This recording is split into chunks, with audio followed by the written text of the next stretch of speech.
Shalom, selamat pagi bagi kita semua, jemaat yang terkasih dalam nama Kristus Yesus. Selamat menikmati sukacita kita pada pagi hari ini, di akhir minggu ini. Namun sebelum kita melaksanakan aktivitas kita, marilah kita bersyukur kepada Tuhan melalui firman-Nya. Kita terlebih dahulu berdoa, kita berdoa. Segala puji syukur bagimu Allah Bapa yang bertahta di dalam kerajaan sorga, buat kasih dan berkat-Mu yang menyertai kehidupan kami pribadi lepas pribadi dan setiap keluarga, yang menuntun kami Tuhan dan mengizinkan kami untuk pagi hari ini menikmati seluruh berkat-Mu melalui napas kehidupan. Biarlah Tuhan hari ini kami akan pergunakan melalui segala aktivitas kami. Dan kami mohon Tuhan, biarlah kasih setia Tuhan yang menuntun dan menyertai setiap langkah kami dalam Kristus Yesus. Amin. Jemaat yang terkasih, firman Tuhan yang menjadi bekal hidup bagi kita di hari Sabtu 8 Mei 2021 ini tertulis di dalam Yeremia pasal 31 ayat 25. Yeremia pasal 31 ayat 25. Saya akan bacakan untuk kita. Sebab aku akan membuat segar orang yang lelah, dan setiap orang yang merana akan kubuat puas. Sebab aku akan membuat segar orang yang lelah, dan setiap orang yang merana akan kubuat puas. Demikian firman Tuhan. Kesembuhan itulah yang diinginkan dan dirindukan jika seseorang jatuh sakit. Pertolongan dan sukacita itulah yang diinginkan ketika seseorang punya persoalan dan pergumulan hidup.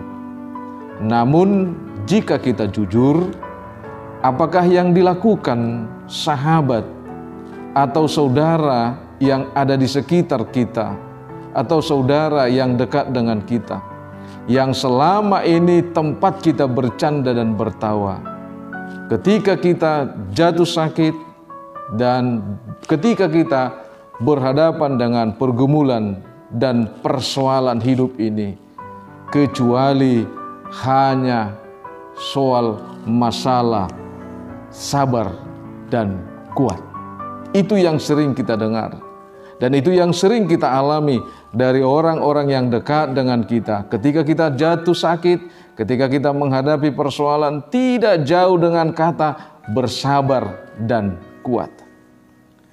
Bukankah kebanyakan orang yang dekat dengan kita juga hanya memberikan nasihat, atau bahkan lebih parah dari situ, menghakimi kita ketika kita sakit, menghakimi kita ketika kita mempunyai pergumulan atau persoalan hidup. Bapak, Ibu, saudara-saudara, dalam nats firman Tuhan saat ini, Yeremia dipakai oleh Tuhan. Dia mendapatkan tugas dari Allah untuk menyampaikan pesan dari Allah kepada umatnya. Umatnya yang pada saat itu sedang menderita. Umatnya yang pada saat itu membutuhkan pertolongan karena umat itu dalam keadaan terbuang. Oleh karena itu, Bapak, Ibu, saudara-saudara, apa yang disampaikan oleh Yeremia itu adalah rencana Allah yang menjadi harapan baru bagi umatnya. Apa itu harapan baru? Yaitu berita sukacita yang disampaikan oleh Yeremia kepada umatnya adalah yang pertama kita bisa lihat. Allah menyatakan bahwa aku akan memulihkan keadaan umatku. Aku akan memulihkan keadaan umatku. Tentu Allah sudah melihat bagaimana kondisi daripada jemaatnya itu atau umatnya itu, dan Dia akan mengembalikannya sebagaimana Allah inginkan. Yang kedua, mereka atau bangsa yang terbuang tersebut akan menjadi umat Allah. bahwa mereka atau umat yang terbuang itu akan menjadi umat Allah. Bapak, Ibu, saudara-saudara, selama bangsa, selama kita tidak memiliki legalitas sebagai orang percaya, maka kita akan selalu menjadi umat yang terbuang. Tentu pernyataan Allah itu bukanlah hanya sekedar proses yang menunggu waktu, atau kita lihat pada saat ini pernyataan Allah itu bukanlah hanya sekedar pencitraan namanya. Namun ketika Allah berbicara kepada kita, tentu kita melihat jauh apa yang sebenarnya yang mau Tuhan rencanakan dalam hidup kita. Karena rencana Allah itu adalah rencana yang nyata, dan rencana Allah itu adalah rencana sukacita. Tentu ketika Allah berfirman, ketika Allah menyampaikan pesan itu kepada Yeremia, "Aku akan memulihkan keadaan umatku, aku akan membuat mereka menjadi umatku." Tentu itu juga menjadi bagian visi dan misi Allah yang hadir kepada kita pada saat ini. Tentu kita harus sadar bahwa bukanlah kebaikan kita, bukanlah kekuatan kita yang menjamin, yang menentukan hidup kita, siapa dan bagaimana kita, tetapi kehendak Allah, tetapi rencana Allah. Oleh sebab itu, Bapak, Ibu, saudara-saudara yang terkasih, kita akan melihat jauh ke depan bahwa kebaikan Tuhan itu juga mengingatkan akan kesalahan kita, akan pelanggaran-pelanggaran kita. Tentu kalau Tuhan memulihkan kita, jangan kembali lagi kepada pelanggaran itu, jangan kembali lagi kepada kesalahan-kesalahan itu. Tentu kalau Allah menjadikan kita umatnya, melalui umatnya, jelaslah legalitas kita sebagai anak-anak Tuhan. Namun kita harus sadar, Bapak, Ibu, saudara-saudara, selama kita beraktivitas, seandainya Allah itu menempelkan alarm atau CCTV di dalam tubuh kita ini untuk melihat kebaikan dan kesalahan-kesalahan yang kita lakukan, tentu dalam hal yang bagaimana alarm atau CCTV itu menunjukkan diri kita. Apakah CCTV itu atau alarm itu berbunyi lebih banyak ketika kita melakukan yang baik, atau alarm itu lebih banyak berbunyi ketika kita melakukan yang salah? Tentu itulah yang selama ini yang kita tidak sadari, pelanggaran kita terhadap aturan Tuhan. Namun kita sadar, Bapak, Ibu, saudara-saudara, bahwa firman Tuhan telah mengingatkan kita di dalam Amsal 15 ayat 3, "Mata Tuhan ada di segala tempat untuk mengawasi orang yang jahat dan yang baik." Kita lihat itu. Bukan kalau Tuhan menempelkan, membuat alarm itu, maka kita takut. Tapi kita harus percaya kepada firman Tuhan di dalam Amsal 15 ayat 3 itu, bahwa mata Tuhan ada di segala tempat mengawasi kita. Dan itulah pengawas yang baik, dan itulah pengawas yang benar. Bapak, Ibu, saudara-saudara, mari kita mengingat sejarah daripada Yunus. Ketika Allah menurut Yunus untuk memberitakan firman-Nya, apa yang terjadi kepada pribadinya? Dia menyimpang, dia tidak mengingat, dia tidak mau, sehingga dia mendapatkan hukuman karena dia menyimpang. Tentu itu juga menjadi bagian dalam kehidupan kita. Ketika kita menyimpang dari firman Tuhan, apa yang terjadi dalam kehidupan kita? Kita harus ingat, Bapak, Ibu, saudara-saudara, di dalam firman Tuhan yang dituliskan di dalam Yosua pasal 1 ayat 7 itu dikatakan, "Kuatkan dan teguhkan hatimu, dengan sungguh-sungguh bertindaklah hati-hati sesuai dengan seluruh hukum yang telah diperintahkan kepadamu oleh hambaku Musa. Janganlah menyimpang ke kanan atau ke kiri supaya engkau beruntung kemanapun engkau pergi. Janganlah engkau menyimpang ke kanan dan ke kiri. Kita sering menyembunyikan kehidupan kita ke hadapan Tuhan. Seakan-akan Tuhan itu hanya kita gambarkan sebatas pribadi kita, hanya bisa melihat apa yang dilihat oleh mata. Namun Bapak, Ibu, Saudara-saudara, Tuhan mengingatkan kita dalam firman-Nya, jangan menyimpang. Kenapa? Saudara-saudara yang dikasihi Tuhan Yesus Kristus, jemaat yang terkasih, pertolongan Tuhan bukan karena kita sudah jatuh. Pertolongan Tuhan bukan karena kita sudah menderita. Namun pertolongan Tuhan itu nyata melalui firman-Nya. Di dalam Matius 28 itu dikatakan, Aku menyertai kamu senantiasa sampai kepada akhir zaman. Tuhan tidak menceritakan apa yang terjadi dalam hidupmu, tapi Tuhan menyatakan, Aku menyertai kamu senantiasa sampai akhir zaman. Itu berarti persoalan hidup kita diselesaikan oleh Tuhan asal kita percaya.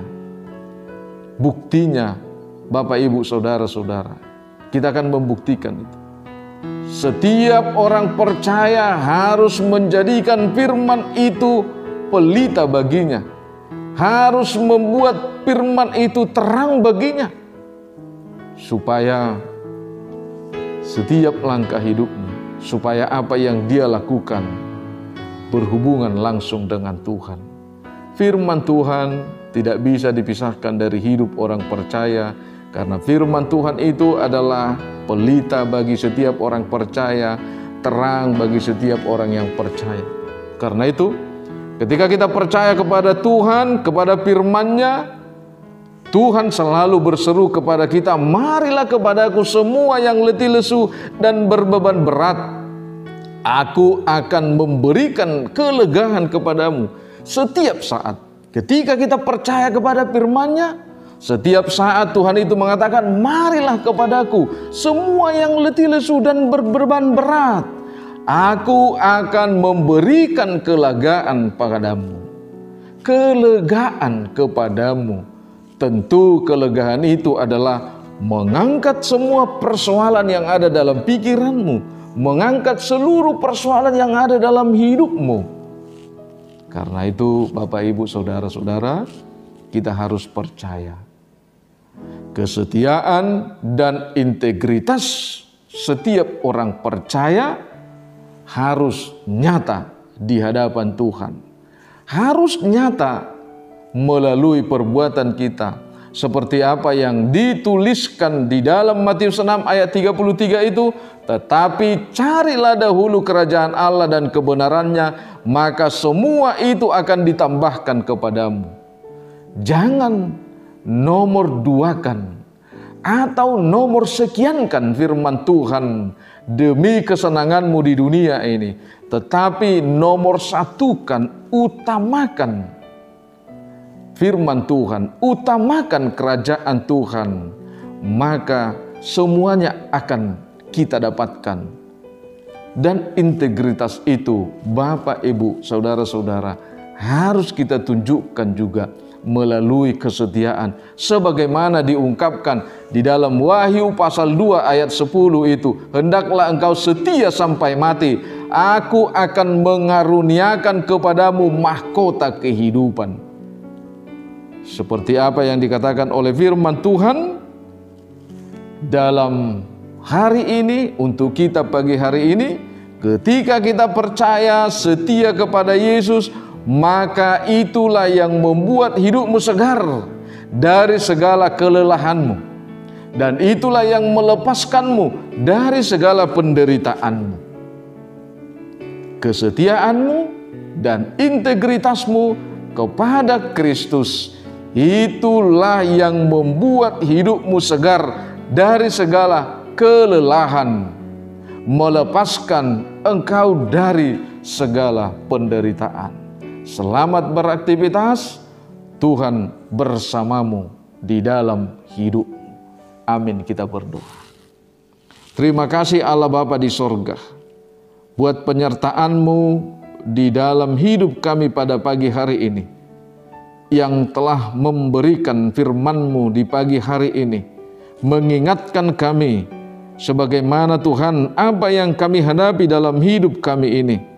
Kami kadang lelah, kami kadang merana, tetapi syukur Tuhan, pada pagi hari ini Engkau telah menyapa kami, bahwa Engkau akan membuat hidup kami segar, bahwa Engkau akan membuat hidup kami puas. Namun Tuhan mengingatkan kami, kesetiaan iman kami, integritas iman kami akan tunjukkan itu melalui kerinduan kami selalu akan kerajaan-Mu, akan kebenaran-Mu, akan kehidupan kami di dalam firman. Terima kasih Tuhan. Pada pagi hari ini kami bersyukur dan kami juga berdoa menyerahkan seluruh aktivitas jemaat.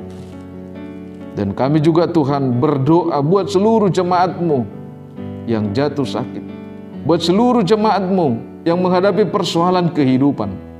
Tolong Tuhan, angkat segala penyakit dalam tubuh mereka, berkati mereka. Biarlah Tuhan kasih setia-Mu yang selalu ada dalam hidup mereka. Terima kasih Bapa di sorga, kami juga berdoa buat pemerintahan kami. Berkati pimpinan negara kami, berkati seluruh Tuhan warga negara kami ini. Dan kami juga berdoa Tuhan secara khusus buat gereja-Mu, HKBP. Biarlah Tuhan yang selalu memakai para hamba-hamba-Mu, memberitakan Injil kebenaran-Mu, supaya semakin luas kegelapan yang diterangi oleh firman. Berkati Tuhan program-program gereja-Mu, secara khusus HKIP Surabaya, di mana Tuhan sebentar lagi kami akan melaksanakan pesta pembangunan. Kami ingin Tuhan gereja-Mu memberdayakan seluruh jemaat-Mu, seluruh masyarakat yang ada di sekitar gereja ini Tuhan. Biarlah Tuhan rencana gereja-Mu itu menjadi kemuliaan bagi nama Tuhan. Terima kasih Bapa di sorga. Dengarlah doa kami ini yang kami panjatkan hanya dalam nama-Mu Tuhan Yesus Kristus Juru Selamat kami. Anugerah Tuhan kita, kasih setia Allah Bapa, persekutuan Roh Kudus memberkati kita. Amin. Jemaat yang terkasih, kami atas seluruh penatua gereja kita menyampaikan selamat beraktivitas. Tetap jaga protokol kesehatan, jangan lupa berdoa. Bahagia selalu di dalam Tuhan. Salam sehat, beras.